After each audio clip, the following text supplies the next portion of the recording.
You know why I really love Nick Hood as a minister? I watched his father do it, and he took over for the church, and he was one of us, but he really turned out to be a great minister. I know it's hard, and that's something that I know that all ministers may not be doing what they're doing because for the right reasons, but I know it's hard. I know he's a beautiful man, and we've been knowing each other for over 50 years. I believe in him. He's inspired me in so many ways to do what I'm doing and try to be the best at it. Make sure you watch Nick Hood's ministries. You'll never be the same.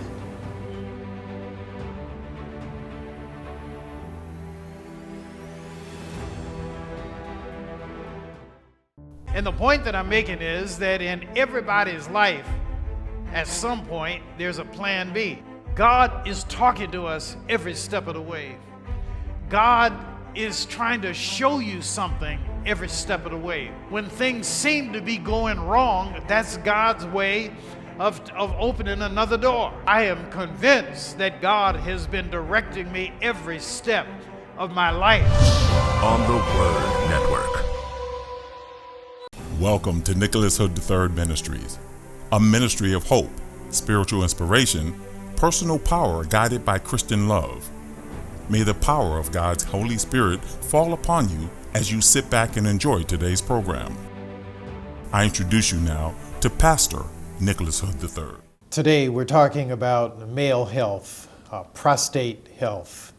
And I have with us one of the great urologists in America, Dr. Isaac Powell.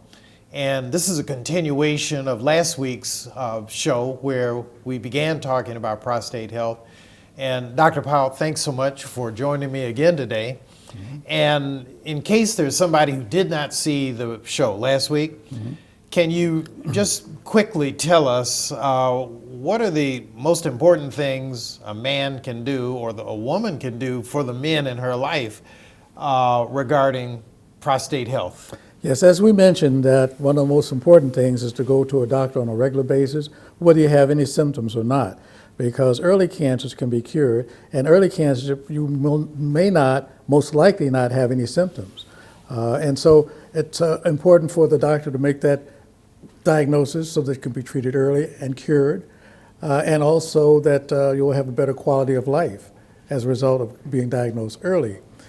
And so there's other things that need to be done. You need to know about your family history, whether you're at risk for cancers because other members in your family have cancer, and that's true. Whether you have prostate cancer or any kind of cancer, still puts you at risk for having prostate cancer.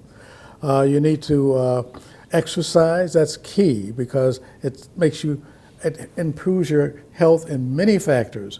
And some of the things that I will talk about genetically, it will help improve that situation as well. Having a good diet, high fiber, low fat diet, that's important. Also, not smoking. Alcohol smoking causes cancers to be worse. Obesity is a major problem, and that can cause the genetics of the cancer to cause the cancer to grow. And so that's important. And hydration also now is being considered important for good health. So those are the things you need to do. But a routine exam by your doctor, primary care doctor, or if he refers you to a urologist, is very important.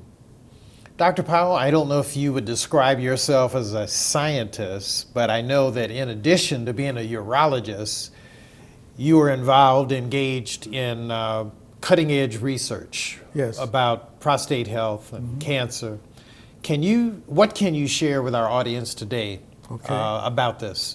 So my main concern for getting into this is because of the racial disparity, where African Americans have a higher incidence and die more frequently and at a higher percentage than European Americans, not just in prostate cancer, but in other cancers too, like lung cancer, colon cancer, and triple negative breast cancer. Those are the cancers that are most prevalent. And so my question was, why is that the case? Well, in prostate cancer, we looked at it back in 2010. We found out that the cancer actually grows faster among African Americans than European Americans. And why is that? Well, the fact that I'm married to a PhD trained geneticist and my daughter's a PhD trained molecular biologist, I learned that cancer is a genetic disease. Something has to happen to the genes before the cancer can develop. It may be what we're doing in our lifestyle, it may be something in the environment, it may be pollution in the air, pollution in the water. Those things can affect the gene, and the gene can then develop a cancer. And what happens is these genes cause normal cells to become abnormal and to grow more rapidly than the normal cells and to spread and go to other parts of the body. So that's the overall genetic mechanism of these cancers. So again, why are African Americans having more of these cancers? Well, we looked at the fact of where cancers are more prevalent compared to the United States. And in West Africa, we find, particularly in Ghana, it was reported in 2015, that prostate cancer was more prevalent there than it was in this country. And in Haiti and Jamaica. That's hard to imagine. Right. And Haiti and Jamaica also have a higher incidence than here. And so what this demonstrates is the spread of aggressive prostate cancer was consistent with the slave trade, suggesting that there's a genetic basis for this. If we descended from West Africa to this country, and then other countries on the Western Hemisphere also have similar aggressive cancer, suggests a stronger genetic component. So then I become interested in connecting the basic science with the clinical outcomes. Basic science driven by my wife's background and my interest in what she's done. I found out that cancer, again, is a genetic disease. So then we did a study to look at the genes, and we used what is now called artificial intelligence. In those days, we didn't use those terms, but what we used was the bioinformatics or computational biology to look at large pieces of data to put it into something that could be stored and analyzed. And then we found that the genes that drive the cancer, which are now we know are inflammatory genes driving the cancer, were more expressed among African Americans than European Americans. European Americans have it too, but they're more expressed among African Americans. And that's the reason why we're finding a higher incidence. So what we did then, after that, we looked at what do these genes particularly do? What's the mechanism? They cause the cancers, and these are genes, let me back up and say, genes of the immune system. We think that the immune system protects us against diseases. And there's called an anti-inflammatory genes, and they're called pro-inflammatory genes. The anti-inflammatory genes protect us from all diseases. The pro-inflammatory genes protects against infectious diseases such as malaria and yellow fever, but chronic diseases like cancer and arthritis and asthma and endometriosis, those benign diseases, can be driven by these pro-inflammatory genes from the immune system. And so those are the genes that are associated with progression of disease, causing the cancer to grow, causing the spread to other sites. These genes are more expressed among African Americans, as I said. So that's where my focus has been, my basic research has been, and now we're trying to develop a drug to inhibit those. So again, going back to why in Africa and why are they here in our country as well. What we looked at was what we call the environment's impact on the genome, on the genes. And we found that in Africa, the environment's different in West Africa as opposed to East Africa. In East Africa, these cancers are not as prevalent as they are in West Africa. And so what we find then in West Africa is that malaria and yellow fever are very prevalent. And again, these genes protect against those diseases, and they select a population. It's like survival of the fittest. They survived infectious diseases, but they cause these chronic cancers to develop. And so what we have in medicine we call autoimmune disease, where certain parts of our body protect us against one thing but cause other things to be worse. And so that's what we're dealing with, that cancer is an autoimmune disease. And so that's why we're finding more cancers in West Africa and not as many in East Africa, and why we're finding, because of the slave trade, more cancers in this country. It's not like the hereditary family genetics that passes through through families. This is a population genetics that's passed through generations of populations from one place to another. We don't have to be in that environment that our ancestors were in. Those genes we have inherited from them. And that's why we're seeing that in this country. So Dr. Powell, to the viewer who's looking at the program today, who may be just scratching their head after hearing you talk about the geographical differences between East Africa and West Africa, to the viewer who's just looking at this and saying, but what can I say to my husband? Or if I'm a man, what can I do for my health? Again, well, let me ask you a pointed question. Do you think we're any closer to a cure for male prostate cancer? Well, that's the research I'm doing right now, and I tell you, it's a complex process to develop a drug, and that's what I'm learning now. And we've started a couple of years ago, and we still have another couple of years before being able to go to FDA to have this drug approved. But we believe that we have a drug that may inhibit these particular genes that I've mentioned. But it's not going to be tomorrow that we will have this drug available. But so what a person can do, again, like I mentioned earlier, exercise is key. This exercise drives down the expression of these particular diseases. That's been shown in breast cancer. They had a population where this population did exercise, women, and other population did not. They found the population that did the exercise decreased the expression of these inflammatory genes that I mentioned earlier that causes cancers to progress. So that's absolutely key. Also, we know that the fats can cause these cancers to grow. We know that obesity, the fat cells can also produce these particular genes. So those are the things why we want people to recognize you got to control your weight. We also know in diabetes, a high level of the glucose, that's the sugar, can cause these particular genes to develop. So they can be developed by many things, in addition to what's in our body. Bones produce these particular genes as well. I won't go into the details of that because that becomes very complex. But there are certain things, like I mentioned, obesity, exercise, diet, those are things that a person can do to defend themselves against an aggressive cancer. Dr. Powell, thanks so much.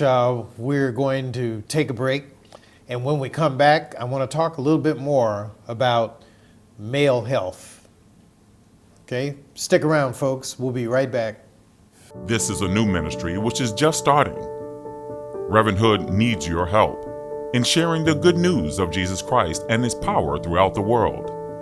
If you would be so kind as to send a donation to Nicholas Hood III Ministries of any amount, Reverend Hood will send you a free complimentary copy of his book of original personal prayers and beautiful photographs entitled The Test, The Strength, The Endurance, and The Way Out.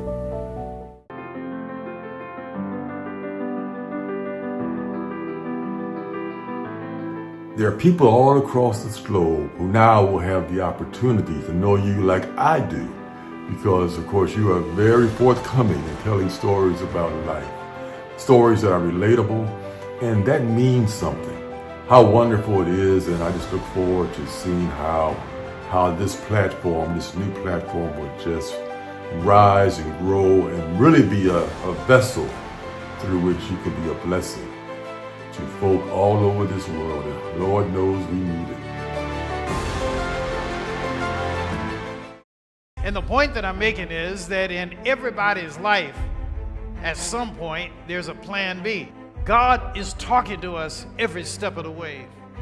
God is trying to show you something every step of the way. When things seem to be going wrong, that's God's way of opening another door. I am convinced that God has been directing me every step of my life. On the Word Network.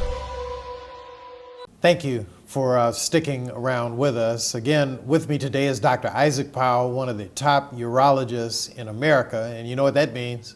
He's one of the top urologists in the world. And Dr. Powell, can you just reiterate for us today the importance of male health screening?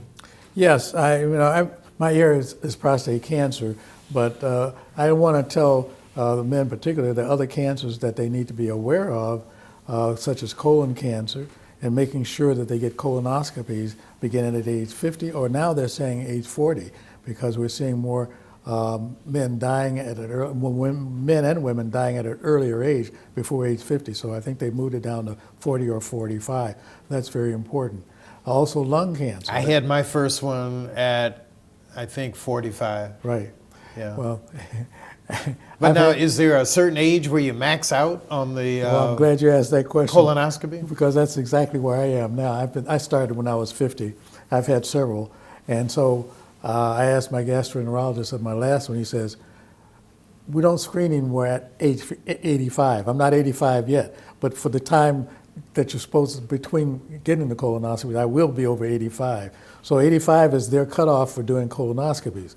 So I said, if I have a colon cancer above 85, I'm just going to die from it, because no, if you have symptoms being blood in the stool or constipation, those are two important symptoms for colon cancer. So again, advising men to go, if they see any blood on the toilet paper that they use, it may be a hemorrhoid, but that's fine. Let the gastroenterologist tell you that that's a hemorrhoid, as opposed to a cancer. But he's going to look inside if you have any blood to make sure that's the diagnosis. So that's very important. Constipation or change in stool habits is what they say.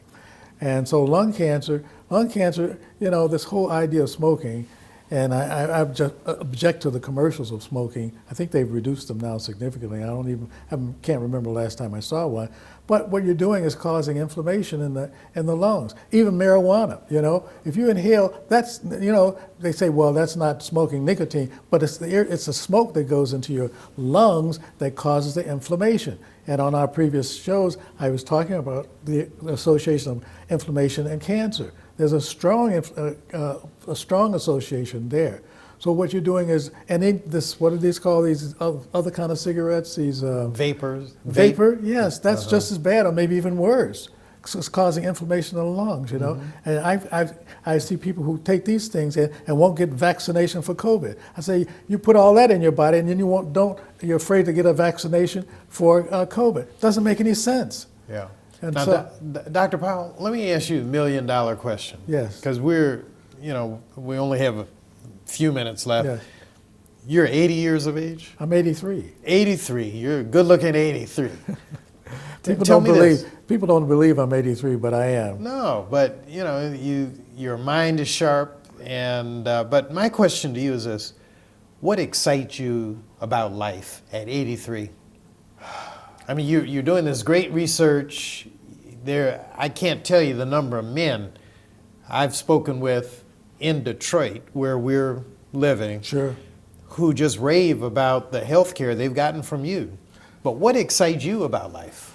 Well, I just had my 50th wedding anniversary last week. Tremendous. The love of my wife excites me, Oh, okay. And this research excites me because I think we're onto something, and I get excited because every time I read about something, for example, they talked about women who die from birth. There's higher percentage of black women dying. Giving childbirth. Childbirth, yes, right.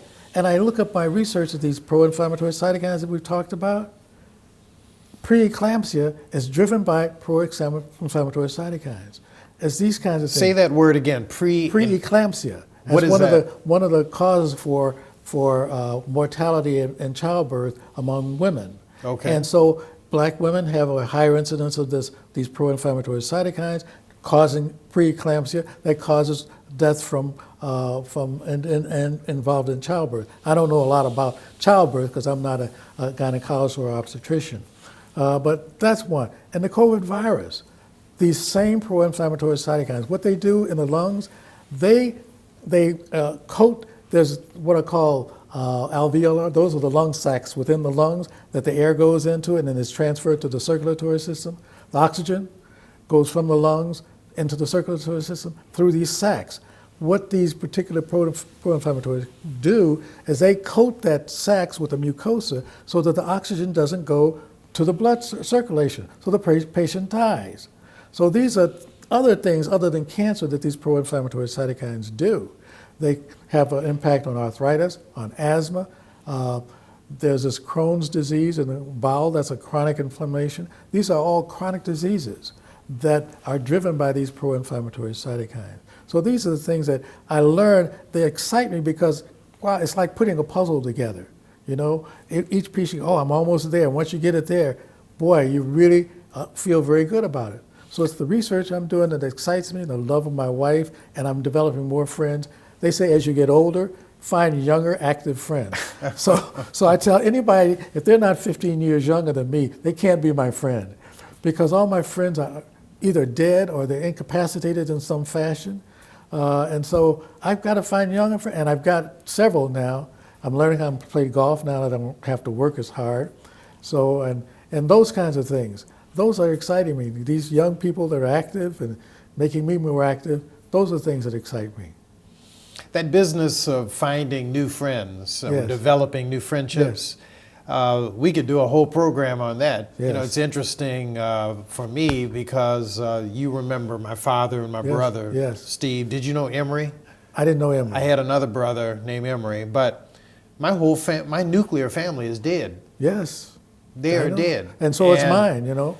And with my father and my brother, I used to talk with them 2 to 5 times a day on the Yes. telephone. Yes. I do not have anybody like Yes, that yes, now. I understand. And, you know, I'm just at the point of trying hard to develop new relationships. And that's what you have to do. Yeah. That's how you make adjustments. Getting through life is about making adjustments in your health, in your friends, your relationships, all that's about adjusting. My wife and I, we've been together 50 years. We've adjusted to each other. I was telling the people today, we used to be joined at the hips. Now we have merged into one.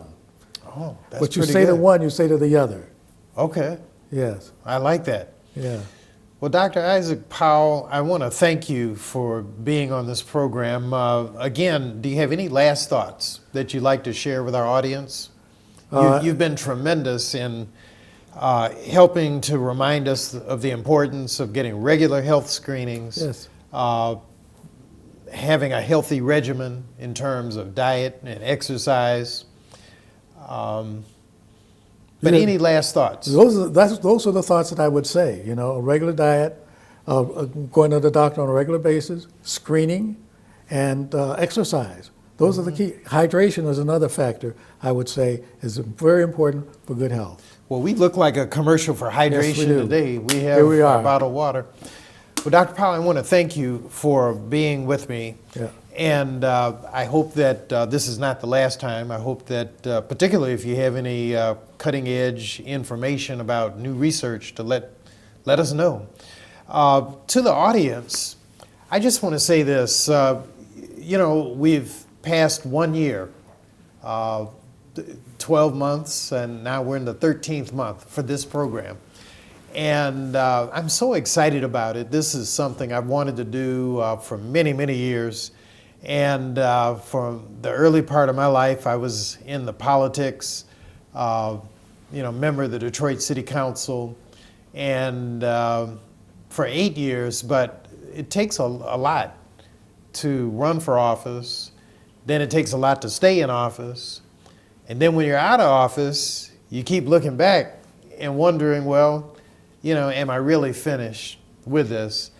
And so it took me a long time to get away from that. And all the time I was pastoring a church. And so this is what I'm doing now on this broadcast every Saturday, 2:30 p.m. Is really, for me, fulfilling an adult dream. I can't say it was a lifelong dream, but it's an adult dream. And what I'm trying to demonstrate is that a pastor like myself with a theological perspective similar to mine, which is spirit-filled, spirit-led, biblically centered, has a relevant message for not just America, but the world. Many of you may not realize this, but I write a blog every day. It's on a site called WordPress. And if you just remember my name, type in Nicholas Hood III or Nicholas Hood on WordPress.com. Or you can just type in Nick Hood at WordPress, and you will see what I write. Very often I write prayers, but when I first began the blog, I focused on every book in the Bible, and many of the books of the Bible I have expounded upon on this blog. And it's the most fascinating thing, Dr. Powell, because I have readers from all over the world, just like this program. They from everywhere from Romania, Ethiopia. The number one nation that reads me is Nigeria, Ghana. I have readers from South Africa, Australia, United Kingdom, Kenya, Finland, the Netherlands, did I say Australia, New Zealand, and Fiji. And I am just, I hate to admit how much that strokes my ego, but it really gets me going. I asked you the question, what excites you? That's really what excites me. That I'm writing, and there are people around the world. I am plugged in to the worldwide Christian community. And for those of you who are looking at this today, I hope it doesn't sound too immodest, but I would like you to take a look at the blog that I write. And because it's interesting, I mentioned that the early blogs I wrote were meditations. Mm-hmm. And the meditations are very scriptural. They're based on specific Bible verses, specific chapters of the Bible. And then I concluded with questions for reflection, and then a prayer. A year ago, I just shifted the focus on that blog to just prayer. And I write prayers every day. And so I hope for those of you who are looking at this that you'll check it out. I also hope that you'll consider financially supporting this ministry. It only exists because of your support. So thank you so much. God bless. God keep you. And remember, I'm praying for you. Thank you for watching today's program. We hope you've been blessed in a powerful way. Just knowing you took the time to watch today's broadcast is a great encouragement to Pastor Nick Hood. If this broadcast has been a blessing to you, we ask that you mail a tax-free donation to Nicholas Hood Ministries at 4535 Chrysler Drive, Detroit, Michigan, 48201.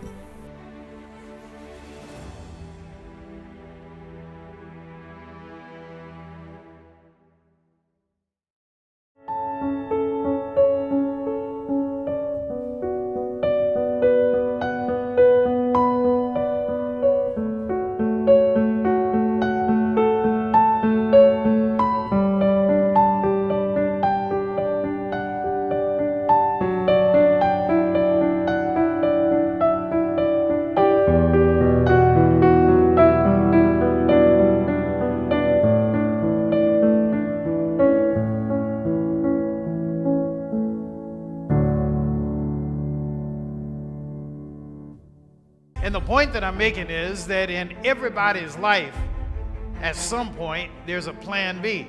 God is talking to us every step of the way.